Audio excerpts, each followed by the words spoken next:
Social મીડિયાના જમાનામાં લોકો સોશિયલ મીડિયાનો ઉપયોગ કરે છે, પરંતુ આ સોશિયલ મીડિયાના જમાનામાં એ ખેડૂતને તેનો ઉપયોગ કરવો ભારે પડ્યો છે. આ સોશિયલ મીડિયાના જમાનામાં એક ખેડૂતને એક રિક્વેસ્ટ મળી અને રિક્વેસ્ટ એક્સેપ્ટ કર્યા બાદ મહિલા સાથે વાતચીત શરૂ થઈ અને એક ગેસ્ટ હાઉસમાં તેને મળવાનું થયું. જોકે શારીરિક સંબંધ માટે આ મહિલાએ તેને કહ્યું, પરંતુ આ ખેડૂત હતો, ખેડૂતને એવું લાગ્યું કે ક્યાંક ને ક્યાંક આ મહિલાના મોબાઈલમાં મારો વિડીયો ઉતરે છે. જોકે ખેડૂતને શંકા ગઈ અને શંકા જતાની સાથે આ ખેડૂત હોટેલ છોડી નાસી છૂટ્યો અને આખરે ગઢ પોલીસ મથકે 6 શખ્સો વિરુદ્ધ ફરિયાદ નોંધાણી. તેની વિગતે વાત આ વિડીયોમાં કરવી છે. વૈષ્ણવજન તો તેને કહીએ જે પીડ પરાઈ જાનાને રે. નમસ્કાર, હું છું દિનેશ ઠાકોર. નવજીવન ન્યૂઝમાં આપનું હાર્દિક સ્વાગત છે.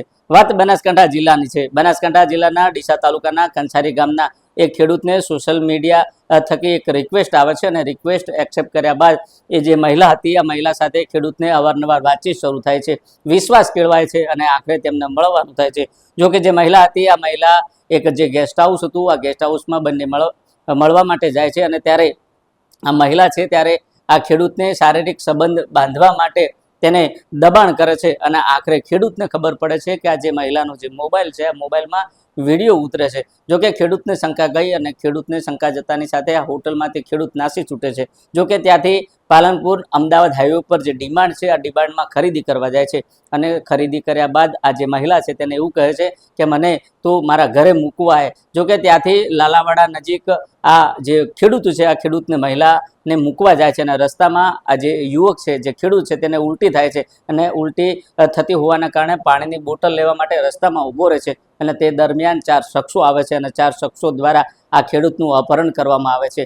એટલું જ નહીં, આ 4 શખ્સોમાંથી આ જે હતા તે દ્વારા જે છરી હતી, જે ચપ્પુ હતું, તેની અણીએ 54,000ની લૂંટ કરવામાં આવે છે અને આખરે ખેડૂતને ધમકી આપવામાં આવે છે કે તને બદનામ કરીશું. જોકે ખેડૂત ગઢ પોલીસ મથકનો સહારો લે છે અને ગઢ પોલીસ મથકને આ સમગ્ર વાતથી વાકફ કરે છે. જોકે ગઢ પોલીસ મથકના જે પીઆઈ છે, પીઆઈ દ્વારા તેની તપાસ શરૂ કરવામાં આવે છે અને આખરે તપાસને લઈને જે 6 શખ્સો હતા, 6 શખ્સો વિરુદ્ધ ફરિયાદ નોંધવામાં આવે છે. જોકે ગણતરીના કલાકોમાં ગઢ પોલીસ મથકના પીઆઈ દ્વારા 4 આરોપી હતા, 4 આરોપીની અટકાયત કરી છે અને હજુ જે 2 મહિલાઓ છે તેની ધરપકડ કરવાની બાકી છે. જોકે તમામ બાબત છે, આ તમામ બાબતને લઈને ડિવિઝનના ડીવાયએસપી જે ગામિત આ સમગ્ર ઘટના બાબતે શું કહી રહ્યા છે તે પણ તમે સાંભળો.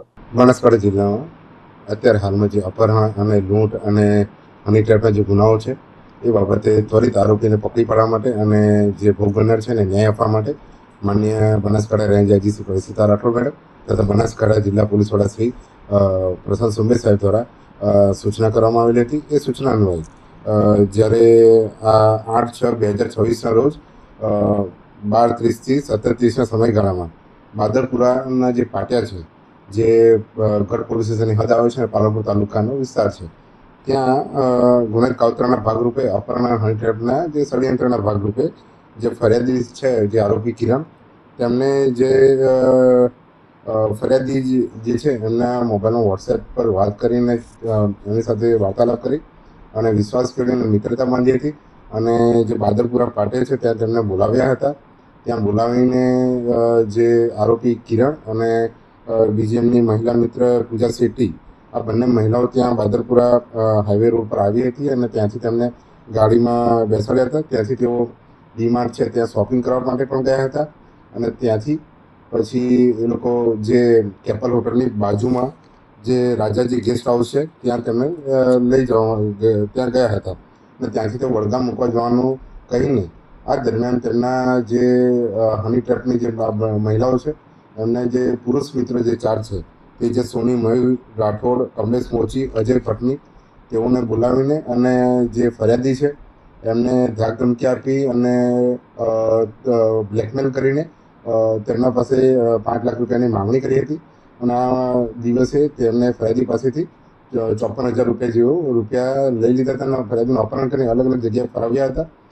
અને આ બાબતે જો ગઢ પોલીસને જાણ થાય છે, ગઢ પોલીસ દ્વારા આ બાબતે આ ઘટનાનું વેરીફાઈ કરીને અને આ હની ટ્રેપનો ગુનો બનતો હોય આ બાબતે આરોપી પકડવા ખૂબ જરૂરી હોય તો ગઢ પોલીસ સ્ટેશન પીઆઈ અને તેમની ટીમ દ્વારા જે બાકી જે 4.5 લાખ રૂપિયા જે આપવાના બાકી હતા એ બાબતે છટકું ગોઠવીને અને વેશ પલટો કરીને ડીસાની જે ડીસા હોટલ છે, દીપક હોટલ, ત્યાં પોલીસ દ્વારા વોચ રાખવામાં આવી હતી. અને વોચ રાખીને જ્યારે આ જે આરોપીઓ છે તેઓ જ્યારે ત્યાં ઇકો ગાડીમાં પૈસા લેવા જ્યારે આવ્યા હતા એ બાબતે ફરિયાદી દ્વારા પોલીસને ઇશારો કરતા તરત એ આઈડેન્ટિફાઈ કરીને આ આરોપીઓને તમામને ઉઠાવી લેવામાં આવ્યા હતા.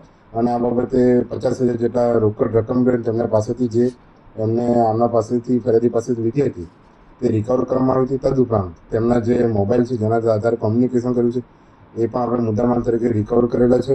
અત્યારે હાલમાં પોલીસ દ્વારા આરોપી તેજસ કુમાર ઉર્ફ ટોની ગમજીભાઈ પનાજી જાતે સોની જે ડીસા બનાસકાંઠાના રહેવાસી છે, મયુરકુમાર જીતેન્દ્રભાઈ રાઠોડ જે ડીસા બનાસકાંઠાના રહેવાસી છે, કમલેશભાઈ પ્રભુભાઈ મોચી જે ડીસા બનાસકાંઠાના રહેવાસી છે, અજયભાઈ ગણપતભાઈ જાતે પટની જે ડીસા બનાસકાંઠાના રહેવાસી, તેઓને પોલીસે અરેસ્ટ કરેલા છે. તેમને જે ચમકતી ધારદાર જે ચપ્પુવાળું જે હથિયારનો જે ઉપયોગ કર્યો છે જેનાથી ધાક ધમકી આપી છે તેને પણ પોલીસ દ્વારા મુદ્દામાલ તરીકે રિકવર કરેલું છે. તદુપરાંત આ આખી કામગીરીમાં જે ગઢ પોલીસની જે આખી ટીમ જોડાઈ હતી જેમાં પીઆઈ કેમ Vasava, PSI DJ Rajput, ASI Pravinbhai, Nanjibhai, Sevantibhai, Vijaykumar, Chetansinh, Kamleshbhai, Lakhabhai, Ashaben અને બેચરભાઈ જે આખી સમગ્ર ટીમ આ કામગીરીમાં જોડાઈ હતી. બનાસકાંઠા પોલીસ તમામ બનાસકાંઠાના રહેવાસીઓને અપીલ કરે છે કે આવા હની ટ્રેપના કોઈ પણ બનાવ હોય તો હિંમત રાખીને પોલીસનો સંપર્ક કરો. આવા લેભાગુ તત્વો નો સંપર્ક ટાળવો.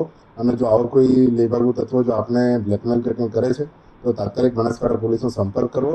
અને જે વોટ્સએપમાં અને સોશિયલ મીડિયામાં જે આપને જો લાગે છે કોઈ મેસેજ કરે છે, હની ટ્રેપ કરવાનો ટ્રાય કરે છે તો આવા તત્વોથી પણ દૂર રહેવા માટે બનાસકાંઠા પોલીસ આપ સર્વેને અપીલ કરે છે. આભાર. તમે જો તે પ્રકારે ડિવિઝનના ડીવાયએસપી જે ગામિતનું કહેવું છે કે સોશિયલ મીડિયાના જમાનામાં લોકો સોશિયલ મીડિયાનો ઉપયોગ તો કરે છે, પરંતુ આ પ્રકારે મહિલાઓ તેમને વિશ્વાસ મળે છે. તેના વિશ્વાસમાં લીધા બાદ આ રૂપિયા પડવા માટે તેમના અનેક પ્રકારના કાવતરા કરતા હોય છે. જે પ્રકારે આ મહિલાએ તેને વિશ્વાસમાં લીધા અને વિશ્વાસમાં લીધા બાદ જે હોટલ હતી હોટલમાં ગયા અને શારીરિક સંબંધ બાંધવા માટે દબાણ કરાયું. અને આ જે ખેડૂત હતો ખેડૂતને ખબર પડે છે કે આ મહિલા દ્વારા વિડીયો ઉતારવામાં આવે છે અને આખરે આ ખેડૂત ત્યાં હોટલમાંથી ભાગે છે અને તેને મૂકવા માટે ઘરે જાય છે. જોકે રસ્તામાં જે ખેડૂત હતો આ ખેડૂતને ઉલટી થાય છે અને પાણી લેવા માટે ઉતરે છે. તે દરમિયાન 4 શખ્સો આવે છે અને આ 4 શખ્સો દ્વારા જે ચપ્પુ હતું આ ચપ્પુની અણીએ તેને ધાક ધમકી આપવામાં આવે છે, મારી નાખવાની ધમકી આવે છે અને તેને બદનામ કરવાની ધમકી આપે છે.